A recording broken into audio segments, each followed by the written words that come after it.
구원에 이르는 지혜 제12장 말씀이신 예수님 6번째 시간입니다.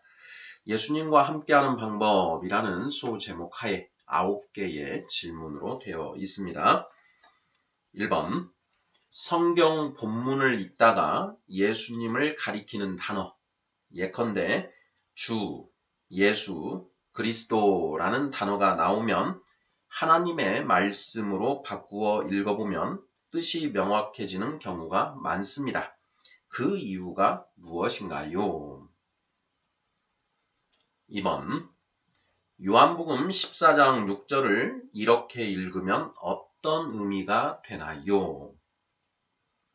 3번 요한복음 3장 16절은 어떻게 되나요?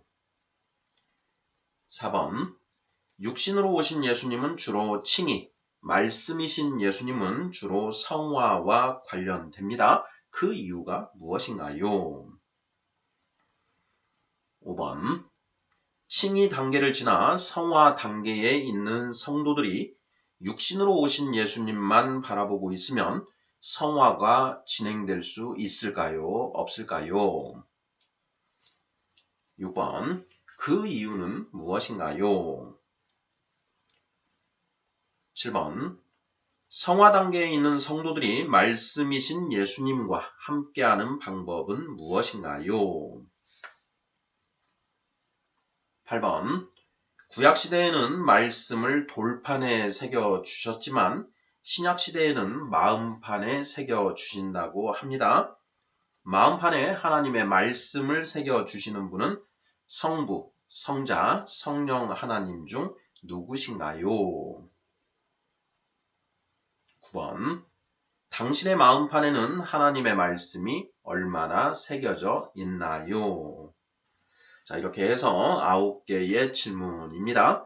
자, 구원에 이르는 지혜 12번째 12장은 말씀이신 예수님이라는 주제로 되어 있습니다. 자, 오늘은 그 6번째로 예수님과 함께하는 방법에 관해서 9개의 질문들을 통해서 묵상을 나누고자 합니다. 자, 1번부터 답을 찾아가 보도록 하겠습니다. 1번 성경 본문을 읽다가 예수님을 가리키는 단어 예컨대 주, 예수, 그리스도라는 단어가 나오면 하나님의 말씀으로 바꾸어 읽어보면 뜻이 명확해지는 경우가 많습니다. 그 이유가 무엇인가요? 하는 질문입니다. 자, 우리 성도님들, 자, 이제 뭐라고 답을 하시겠습니까? 네, 정답은 간단하지요. 예수님이 곧 하나님의 말씀이시기 때문이다. 이렇게 답을 하면 될 것 같습니다. 자, 요한복음 1장 1절 그리고 14절 말씀 읽어보겠습니다. 태초에 말씀이 계시니라. 이 말씀이 하나님과 함께 계셨으니 이 말씀은 곧 하나님이시니라. 요한복음 1장 1절. 자, 14절입니다. 말씀이 육신이 되어 우리 가운데 거하심에 우리가 그의 영광을 보니 아버지의 독생자의 영광이요 은혜와 진리가 충만하더라. 아멘. 자, 말씀이 육신이 되는 이 사건, 이것이 곧 성육신의 사건이지요. 자, 하나님의 말씀이신 성자 하나님이 예수님으로 이 땅에 태어나셨다. 자, 그 말씀이 육신이 되신 이 사건을 우리가 성육신의 사건이다. 이렇게 이제 성경은 기록하고 있는데요. 우리 안에서도 자, 우리의 거듭난 그 영이 하나님의 말씀을 먹고 점점 자라나게 됩니다. 영적으로 자라나는 것이죠. 그 또한 성육신으로 볼 수 있지 않을까 이런 생각을 해봅니다.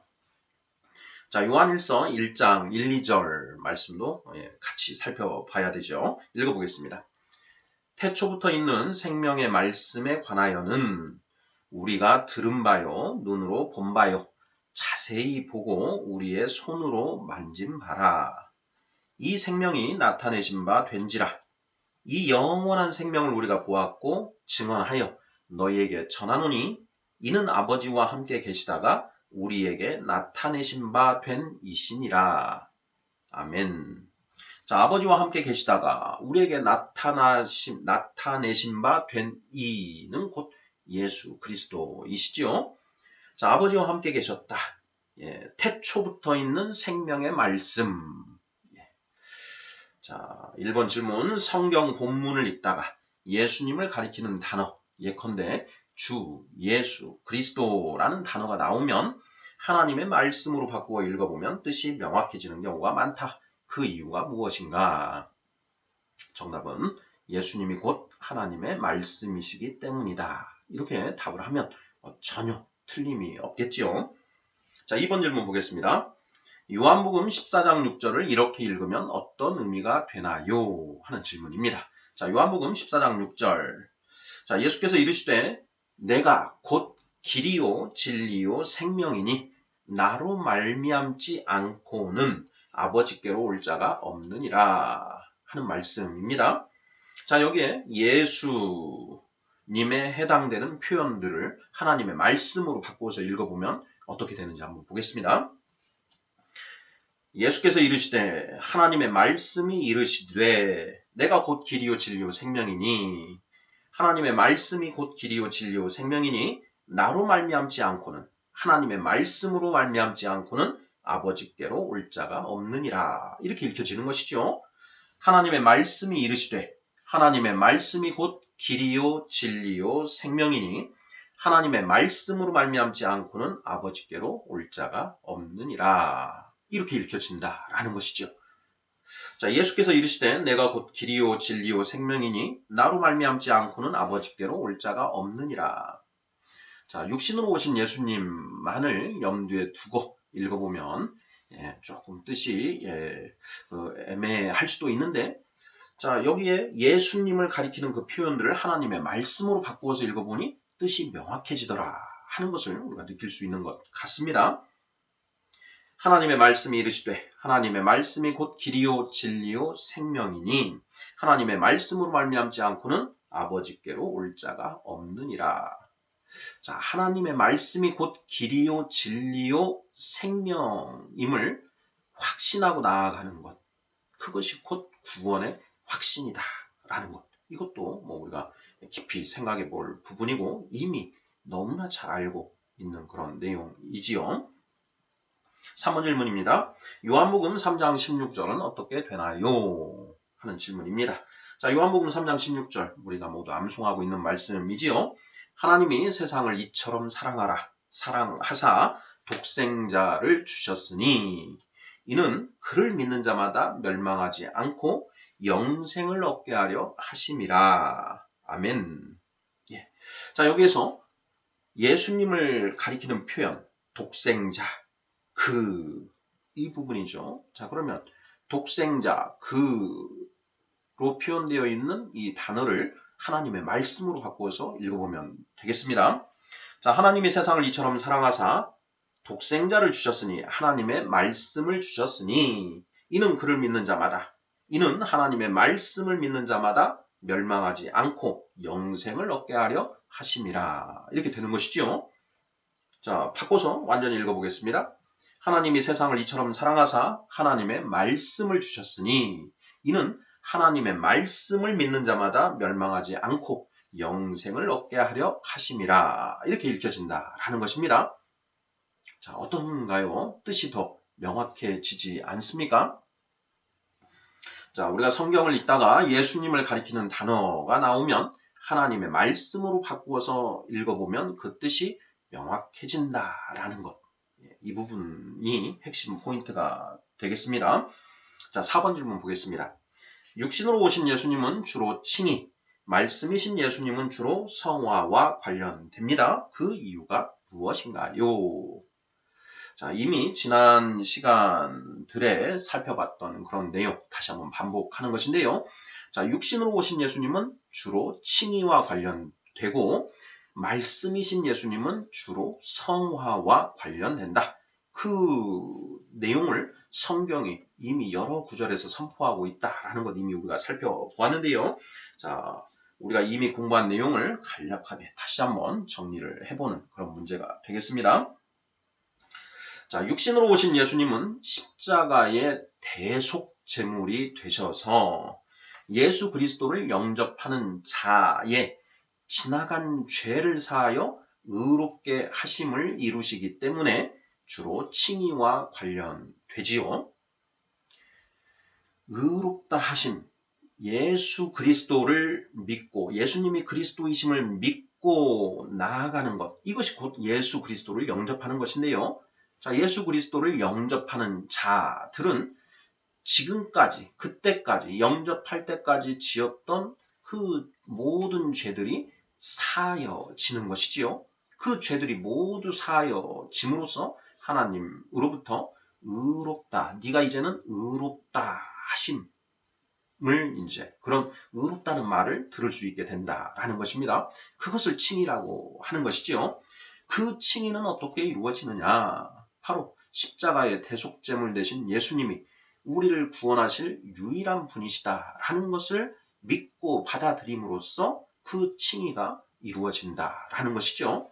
그래서 육신으로 오신 예수님은 주로 칭의와 관련된다, 이렇게 표현을 하는 것이고, 자, 말씀이신 예수님은 이제 성화와 주로 관련된다. 왜 그런가? 자, 거듭난 성도, 성령을 받아서 죽었던 영이 살아나지요.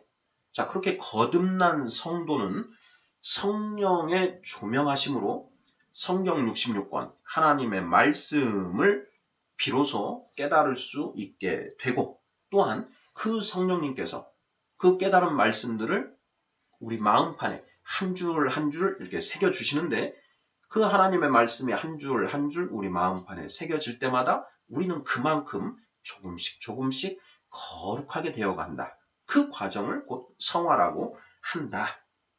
자, 성령님의 조명하심으로 하나님의 말씀이 깨달아지고, 그 깨달은 말씀이 마음판에 한 줄 한 줄 새겨짐으로써 점점 성화되어 가기 때문에 말씀이신 예수님은 주로 성화와 관련된다. 이렇게 우리가 말할 수 있다라는 것이죠. 자, 말씀을 통해서, 성경에 기록된 말씀을 통해서 한번 확인해 보겠습니다. 먼저 칭의와 관련된 그 표현, 로마서 3장 25, 26절 한번 보겠습니다. 이 예수를 하나님이 그의 피로써 믿음으로 말미암는 화목제물로 세우셨으니, 이는 하나님께서 길이 참으시는 중에 전에 지은 죄를 간과하심으로 자기의 의로우심을 나타내려 하심이니, 곧 이때에 자기의 의로우심을 나타내사 자기도 의로우시며 또한 예수 믿는 자를 의롭다 하려 하심이라. 아멘. 예수 믿는 자를 의롭다 하려 하심이다. 이것이 그 칭의라는 것이죠. 예수님이 십자가의 화목 제물로 이 땅에 오셨습니다. 십자가의 화목 제물이 되시기 위해서 육신을 입고 오셨다. 하나님의 말씀이 사람의 몸을 입고 이 땅에 오셨는데, 그 이유는 십자가의 대속제물 되셔서 예수 그리스도를 믿는 자, 예수님이 그리스도이심을 믿는 자들로 하여금 지나간 죄를 사함받게 하심으로 의롭다 하심, 곧 칭의가 이루어지게 하시기 위해서다. 자, 그 칭의가 이루어지면 이제 성령을 선물로 주시는 것이고, 성령이 우리 안에 들어오심으로써 우리의 죽었던 영이 살아나서 거듭나게 된다라는 것이죠. 그 성령이 오시면 칭의는 끝, 이제부터는 성화의 과정이 시작된다. 그래서 우리가 이 땅에 육신을 입고 있는 동안에 우리에게 진행되는 구원의 과정은 칭의와 성화인데, 이미 성령 받아서 거듭난 성도들에게 칭의는 지나간 구원이고 성화는 현재 진행되고 있는 구원의 과정이다. 자, 우리의 육신이 죽고 나중에 이제 천국 백성 영생의 몸으로 부활하게 되는데, 바로 그것이 영화, 미래에 있을 구원의 과정이다. 그래서 우리의 구원은 칭의와 성화와 영화의 3단계로 이루어지는데, 칭의는 지나간 과거의 구원이고, 성화는 현재의 구원이고, 영화는 미래에 올 구원이다. 뭐 이렇게 이해를 하면 전혀 어긋남이 없는 것이다. 이런 부분도 우리가 이미 살펴보았습니다. 자, 에베소서 5장 26절 보면 칭의와 성화를 한 번에 표현하고 있는데요. 이는 곧 물로 씻어 말씀으로 깨끗하게 하사 거룩하게 하시고 이렇게 되어 있습니다. ESV 영어 성경으로 보면 이는 곧 물로 씻어 깨끗하게 하시고 말씀으로 거룩하게 하시고 이렇게 이제 읽혀지는데요. 자, 물로 씻어 깨끗하게 하신다. 세례를 통해서 우리 지나간 죄를 모두 없애주셔서 의롭다 하심을 받게 해주신다. 곧 칭의를 말하는 것이고요. 칭의 이후에는 어떻게 되느냐? 말씀으로 거룩하게 하신다라는 것이죠. 말씀으로 거룩해지는 그 과정이 곧 성화의 과정이다. 그래서 에베소서 5장 26절 말씀은 자, 우리의 칭의와 성화가 어떻게 이루어지는지 한 번에 보여주시는 그런 말씀이다. 이렇게 이해를 할 수 있는 것이지요. 자, 말씀에 의해서 성화가 이루어진다라는 것. 디모데후서 3장 16, 17절 말씀을 통해서도 확인해 볼 수 있습니다. 모든 성경은 하나님의 감동으로 된 것으로 교훈과 책망과 바르게 함과 의로 교육하기에 유익하니 이는 하나님의 사람으로 온전하게 하며 모든 선한 일을 행할 능력을 갖추게 하려 함이라. 아멘. 하나님의 사람으로 온전하게 되고 모든 선한 일을 행할 능력을 갖추게 된 상태. 이것이 곧 성화된 상태 아니겠습니까? 장성한 자가 된 것이고 신령한 자가 된 것이고 온전한 자, 완전한 자가 된 상태가 바로 이 상태인데 자, 이것이 어떻게 가능하느냐? 자, 모든 성경에 의해서 가능하다. 성경 66권에 기록된 하나님의 말씀으로 가능해진다. 모든 성경은 하나님의 감동으로 된 것으로 교훈과 책망과 바르게 함과 의로 교육하기에 유익하니 이는 하나님의 사람을 온전하게 하며 모든 선한 일을 행할 능력을 갖추게 하려 함이라. 아멘. 자, 성경은 분명히 이렇게 선포하고 있다라는 것입니다. 4번 질문. 육신으로 오신 예수님은 주로 칭의와 관련되고 말씀이신 예수님은 주로 성화와 관련됩니다. 그 이유가 무엇인가요? 하는 질문에 대한 답. 육신으로 오신 예수님은 십자가의 대속제물이 되셔서 우리에게 칭의를 이루어 주신다. 말씀이신 예수님은 우리를 거룩하게 만들어 주신다. 즉 성화를 이루어 주신다라는 것. 이걸 우리가 명심해야 되겠습니다. 자, 5번 질문 보겠습니다.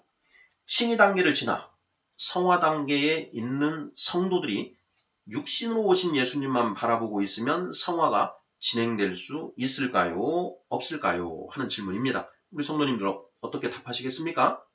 네, 정답은 없다 이지요. 정답은 없다.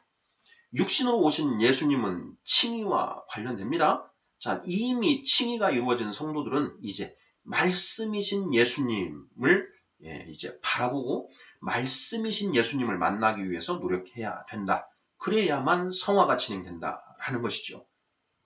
말씀을 먹지 않으면 거듭난 영이 자라나지를 않는다라는 것이죠. 베드로전서 2장 2절 말씀. 너희가 갓난아기처럼 순전하고 신령한 젖을 사모하라. 이는 너희로 구원에 이르도록 자라게 하려 함이라. 순전하고 신령한 젖, 곧 하나님의 말씀이지요.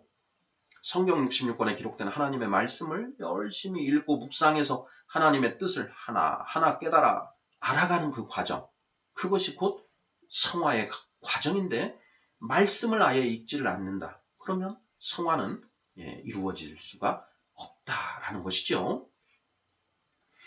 자, 6번 질문.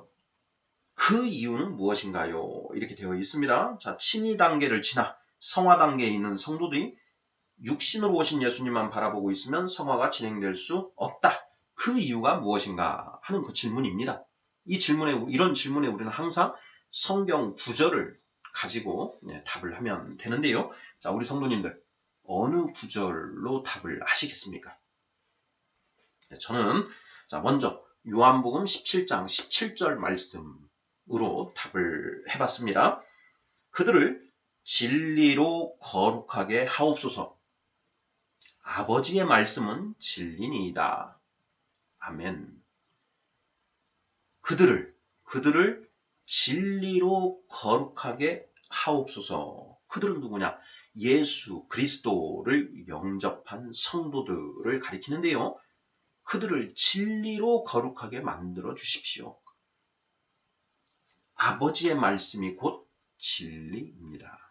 하나님의 말씀으로 거듭난 성도는 나날이 거룩해져 간다 라고 예수님이 직접 말씀하시는 것이죠.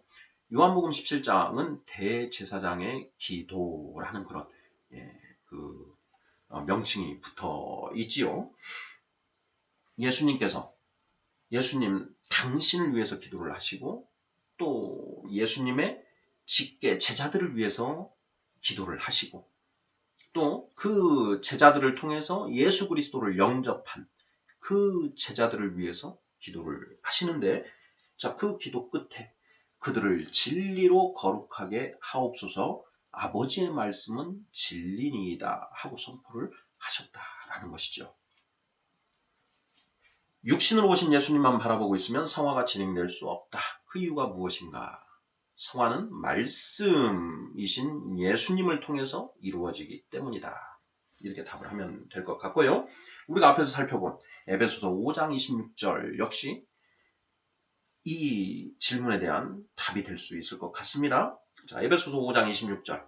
이는 곧 물로 씻어 깨끗하게 하사 말씀으로 거룩하게 하시고, 말씀으로 거룩하게 하신다라는 것이죠.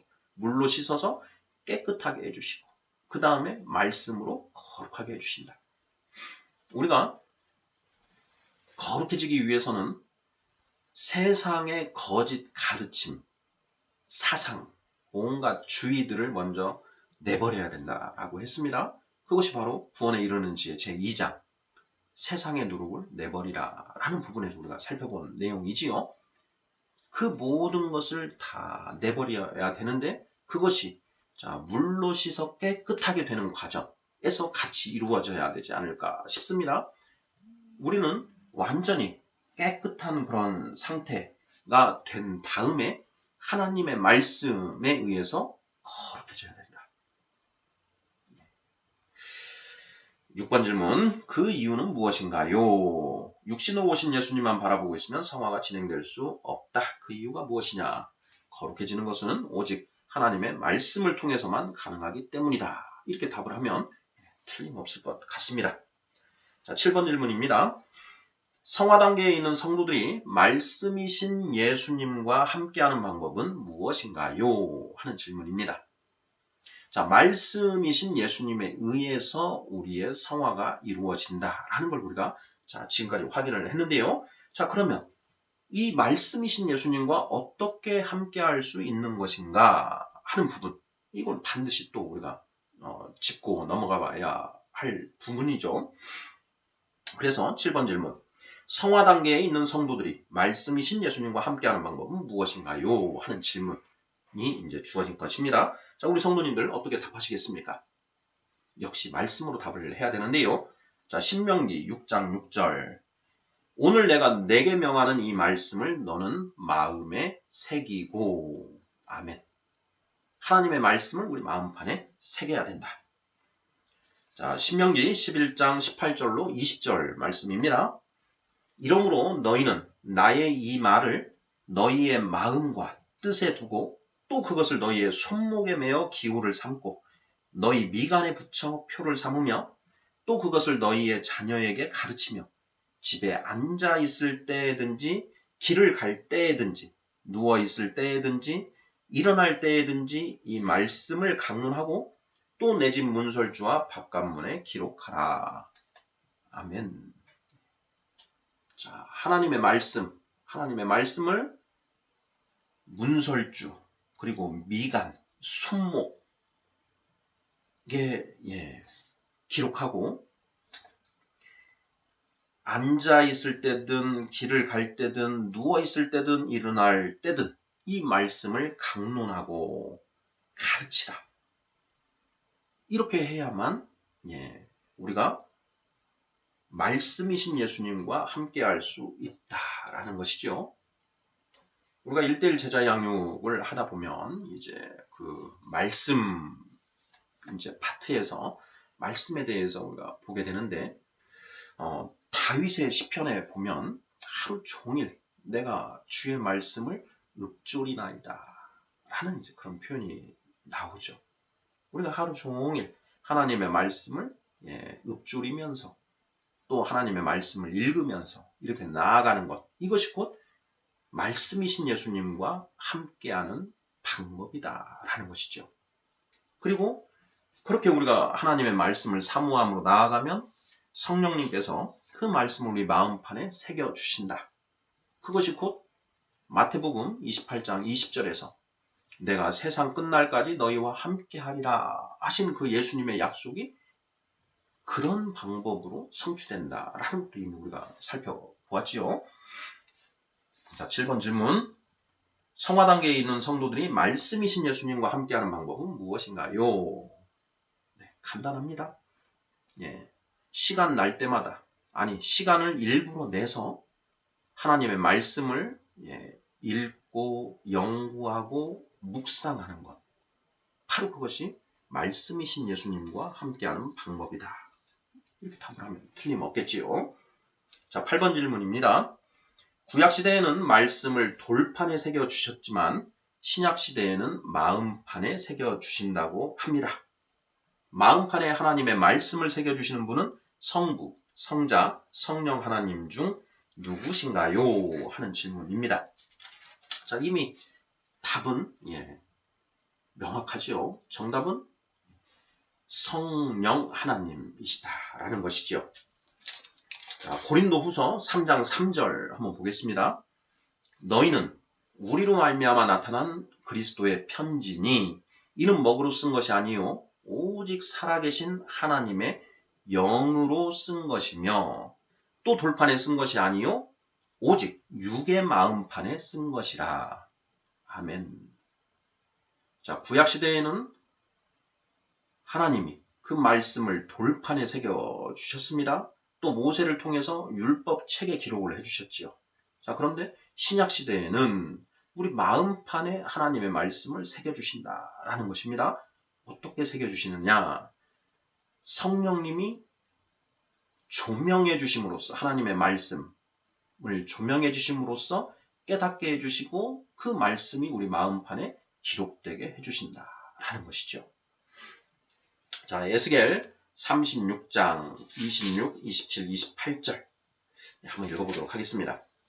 또 새 영을 너희 속에 두고 새 마음을 너희에게 주되 너희 육신에서 굳은 마음을 제거하고 부드러운 마음을 줄 것이며 또 내 영을 너희 속에 두어 너희로 내 율례를 행하게 하리니 너희가 내 규례를 지켜 행할지라. 내가 너희 조상들에게 준 땅에서 너희가 거주하면서 내 백성이 되고 나는 너희 하나님이 되리라. 아멘.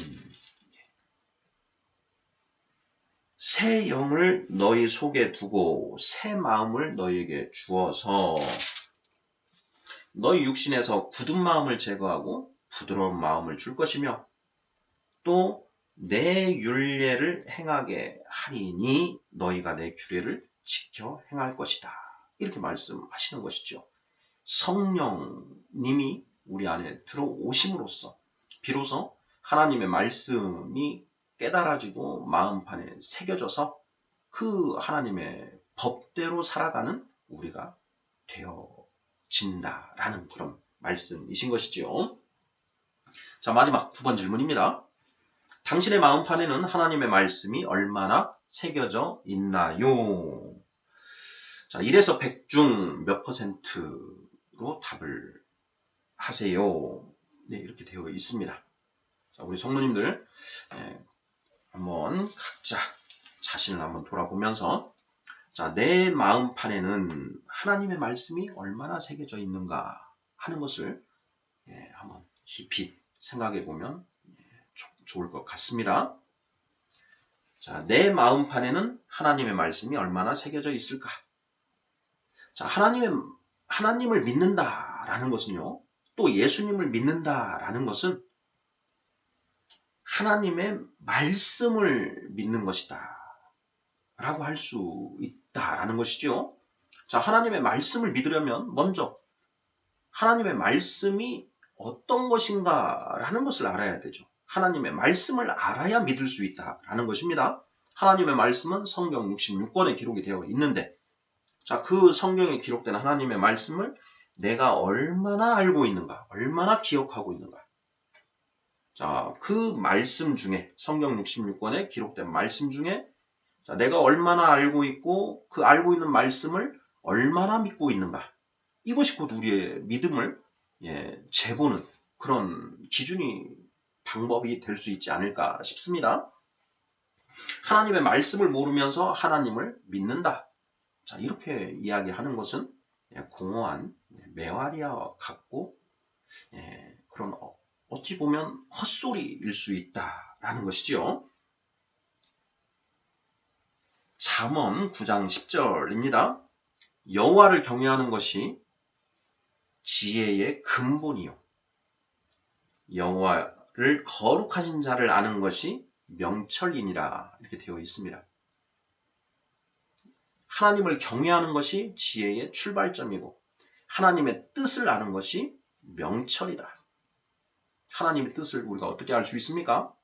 오직 성경에 기록된 하나님의 말씀을 통해서 하나님의 뜻이 무엇인지를 알 수 있다라는 것이죠.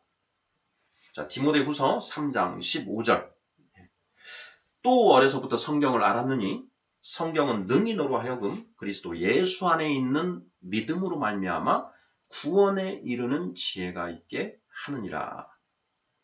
성경을 열심히 읽고 연구하고 묵상을 하면 그 안에서 구원에 이르는 지혜들을 찾아낼 수 있고, 그 구원에 이르는 지혜들을 모두 찾아냄으로써 하나님의 뜻을 온전히 알게 된다. 그리고 그 하나님의 뜻을 알게 되므로 우리가 하나님의 뜻대로 살아가게 되더라. 그렇게 됨으로써 천국 백성의 자격을 얻어가게 되는 것이다. 그런 내용이겠지요. 자, 구원에 이르는 지혜 제12장, 말씀이신 예수님 6번째 시간, 예수님과 함께하는 방법 9개의 질문을 통해서 살펴보았습니다. 아멘.